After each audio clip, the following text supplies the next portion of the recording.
Sois personnelle, la plus personnelle possible. Je marche. Depuis 2 mois, tout m'angoisse.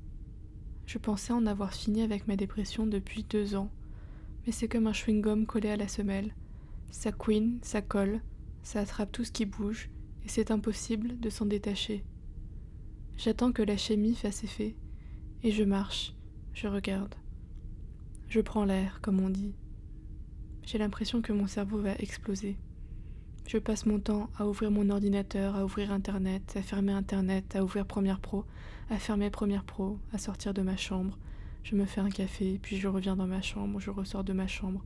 Je vais dans la salle de bain, je me regarde dans la glace, je regarde mes cernes, mon visage, mes cheveux, je rentre le ventre.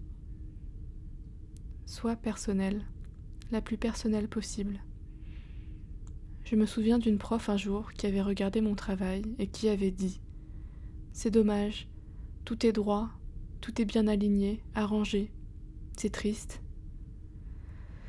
Si elle savait le bordel que j'ai dans la tête et comme j'ai du mal à le ranger, comme j'ai l'impression que rien ne correspond à rien, alors ce qui sort de moi, c'est carré, ou alors ça part dans tous les sens, c'est décollé de l'intention. Dans le livre Yoga d'Emmanuel Carrère, il parle de la différence entre le travail qu'on a en tête et le résultat, et qu'il y a 2 écoles. La première, qui est contente de cette différence, et sur laquelle repose la réussite du projet, et la seconde, qui estime que si le résultat ne correspond pas exactement à ce qu'on avait en tête, c'est un projet raté. Je pense que je fais partie de la première, je me dis que c'est plus libérateur, ou alors on fuit les responsabilités. Sois personnelle, la plus personnelle possible.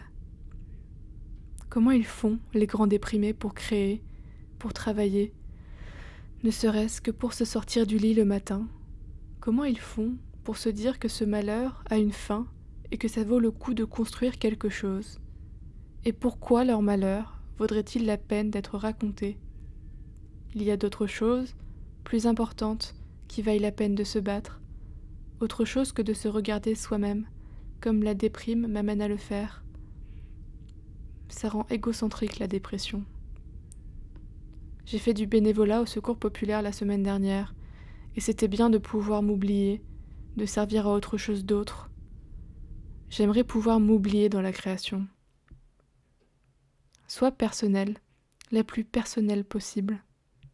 J'en parle comme ça, au micro. J'en parle jamais en vrai. J'ai trop peur des gens qui vont lever les yeux au ciel, qui vont dire que c'est facile de s'apitoyer, qu'il faut s'adapter. Mais comment on fait quand on ne sait pas encore comment s'adapter? Je cherche encore.